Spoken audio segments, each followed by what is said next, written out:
Multimodal 2021, and I will be talking to Charles from UNSWORTH and Michael from RMB about exporting from the UK to the EU.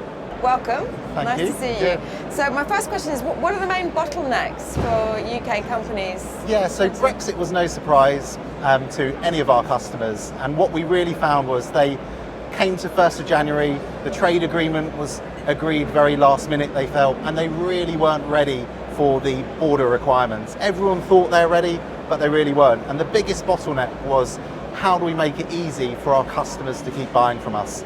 And a lot of the challenge revolved around how we could put in place a process to remove the friction from it. And that's basically the real piece that we're here today to share with you. Okay, and how do you remove the friction? Well, ultimately, Michael and I have entered into this sort of partnership where we are simplifying the documentation process and actually establishing a process that enables them to clear their cargo while it's on the ferry. So as soon as the truck rolls into Calais port, it's green and it rolls out, and then it's in free circulation. So what that really means is that the exporter functions as the importer, and then when it delivers to its customer in the EU, there's no onward customs control for their cargo, which obviously removes the entire faff that Boris created with Brexit. And so in my eyes, it's actually, quite a unique process, but a lot of people are doing it. We probably have, 400 declarations a day that are involved in this process, and we see that steadily growing year on year. And ultimately, with Michael, he'll come into the actual technicalities of the process and how a company can actually achieve it. So what are the technicalities? Because it sounds amazing. Well, customs issue is definitely something that UK exporters need to consider because it's a very complicated issue. But there's something that UK exporters forget about is about VAT, how they will deal with their taxes in the EU. And the idea is to have the UK exporters registered for VAT in France, so that goods can be imported in their names into France without import VAT, because the good thing with France is that the UK companies are able to benefit from the import VAT exemption. They do not need to pay the import VAT. And once the goods are customs cleared, goods can be immediately reshipped from France to any other EU countries. And these goods are charged without any VAT because these goods are already put into free circulation. So the UK exporters are able to sell their goods as if Brexit never happened, and their clients are receiving these goods like it was before the 1st of January. So that's a very good thing about selling DDP. So we need to have a good customs clearance solutions that we have with UNSWORTH, and also a good VAT solution. And we're working as a team, and we believe that this solution is probably the best efficient solution that we could find for the UK. So it sounds quite unique. How easy is it to explain to people? Do people come in and say, we've got this problem? Or do you go to them and say, we've got a solution? I think with anything to do with Brexit, it always sounds more complicated than it really is and really needs to be. Ultimately, there are a lot of tick boxes, a lot of compliance that has to be achieved. But from my side, ultimately, do you want to sell to customers in the EU easily? And number two, do you want to discourage them from buying from other EU sources of supply? If the answer is yes, you've got to go through the 1 or 2 hours of training and process building, and then ultimately you've got a viable solution in selling to customers based in the EU. It's been so popular, in fact, that a lot of trade associations, even some of the UK leading trade associations, have really put their stamp behind it. The regional government in France have put their stamp behind it, and also very recently the Port of Calais have put their name behind the process. So really that shows the credibility of the solution, but also how they believe it's the future running into 2022. So from us within UNSWORTH and RMB, we see the more that we can spread the message being better, and that's really what we're up to here today. Okay, so would you say it's quite a unique solution that you've come up with here? It's a collaboration that maybe isn't one that you would think of normally, or? I would say so. I think Michael and I, come the 10th of January, was actually when we first met, really properly, and I was very surprised just how easy the process was. And suddenly, I think we now have nearly 600 or 700 customers using this process on a daily, weekly basis. So suddenly going from 0 to 600 new customers in 6 months is quite remarkable. So I think the figures speak more for the uniqueness than anything else. Yeah. And we also believe that France is probably the best country of import for the UK exporters, because France is offering a lot of benefits for UK exporters. One of the arguments we would like to put forward about France is that there is no obligation to set up a bank guarantee for UK exporters in France if they want to sell goods on a DDP basis, and that's a very good thing. We have a wonderful tax treaty between France and the UK, so that goods can be cleared very easily in France, and then can be sold from a VAT perspective very easily as well. So there are lots of things we like to put forward about France, because we know that the reputation of France has not always been very, very good. We know that French people can be seen as people that make things more complicated than others, but here I think we really have the right solutions. And some of our clients that decided initially to go and clear their goods in the Netherlands because they believed it would be easier for them, or in Belgium, they've decided that France would be probably their best alternative.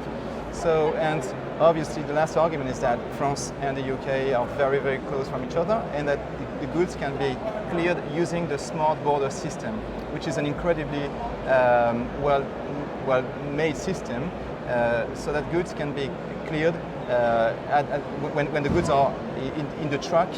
They are pre-notified, pre-cleared, and they do not need to have any T1 agreements for these goods. So I think that if we put all these benefits together, we have a very, very good solution for all UK companies. Okay. So have you got any feedback from people? What does it actually mean to them to use this solution in terms of hours, days? Absolutely. So we specialise a lot in the very short shelf life products where a lamb might be slaughtered in the UK and it will be made into chops for the meat markets in France. And every 6 hours, the value of that product goes down 20%. Right. So just by cutting out, hours, we are maintaining very high values to people's cargo. The same could be said about seafood, live animals, etc. So ultimately, it's a process that doesn't actually cost any more. It avoids the use of transit documents and is quicker, more digital than other methods. And so ultimately, there are very few downsides. The only downside that some people say is actually getting their head around the initial part of the process, understanding the paperwork requirements. Once they've got over that hurdle, it's actually surprisingly good. And what we always find is one customer always recommends us to 10 of their friends. 10 of their friends, okay. But so what you're basically, it's a cost-effective solution, which is genuinely saving people time, money, and keeping the supply chain moving, which we now know we need to do, right? Correct. And I think on the food side of things, the UK government's starting to recognise the solution as maintaining our food exports and maintaining that flow, which is ever becoming quite notable in the press, where there's a lot of noise about the delays, etc. But actually using this digital process avoids it. So if they do get fully behind it, we can see great things running into 2022. Okay, especially with all the changes coming in January, right? Absolutely. I think January is an additional hurdle for UK businesses. And at the end of the day, the British population voted for Brexit. I now don't know whether they quite knew what they were getting when they took that vote. That was my other question. So I think that maybe people feel that they're maybe not prepared for January. How are you helping your customers to prepare for that? I think ultimately customs brokers thrive in the unknown, and the ones that are able to educate their customers and make sure they've done all the testing and trials pre 1st of November almost, they will be the ones that will be ready. And so a lot of our customers now are in the testing phases where we're doing a lot of trials and dummy runs, and it's all about making sure everyone knows what they've got to do in that chain, and the person that lets us down is the weakest link. Right. And unfortunately that has been hauliers not doing what they said they were going to do, taking shortcuts, and that just costs our customers more money. But ultimately, a bit of preparedness, I'm not too worried about it. So I'm very excited to be booking my ski holiday for around about then, just to make sure that I'm that cool about it. Okay, cool. Is there any way to import to the EU without having a legal address in the EU?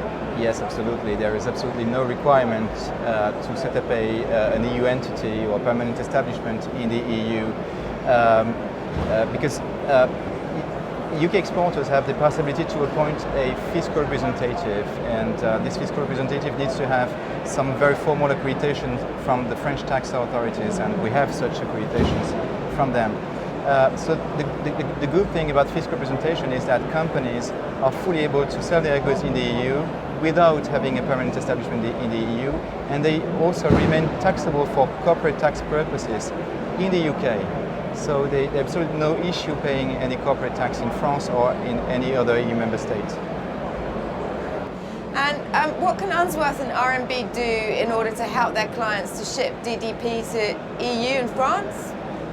So without sounding like a stuck record, ultimately we are positioning ourselves as one of the few specialists able to achieve this for companies. I think the uniqueness of the partnership as well between ourselves and RMB is we are solidly working together. There's not a blame culture where, yes, for sure, different people have things ready at different stages of the documentation flow. We're really working to constructively get cargo to where it needs to be, avoiding all the extra costs and delays, especially for very tricky cargo that typically a lot of other people would back away from. We kind of really quite like it because it provides a slightly different dimension to it. Yes, and the documentation is probably a key point in this process. And the good thing with Charles' team is that they know what the documentation is required. They know how the process is. They know how to import goods in the name of a foreign company. Not all customs brokers are able to do this. So the good thing with them is that we are fully confident that the paperwork will be okay, because this paperwork will give us the possibility to claim any VAT back or to have the VAT properly handled, and that's very crucial for these UK companies.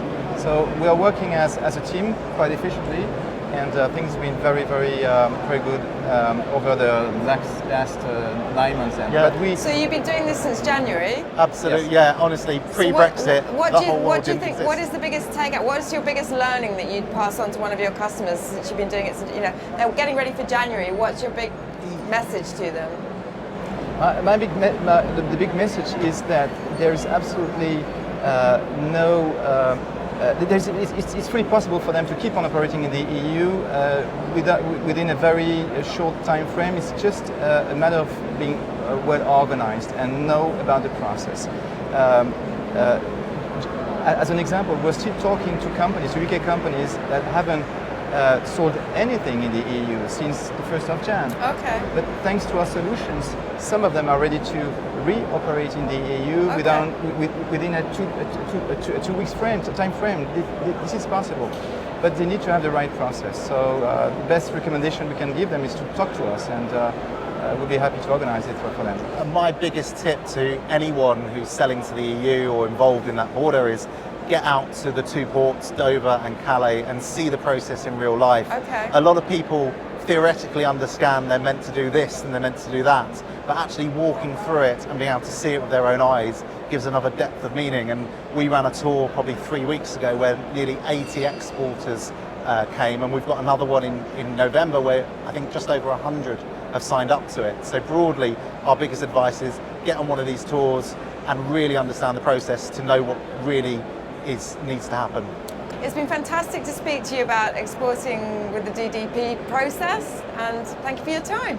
Thank you. Thank you.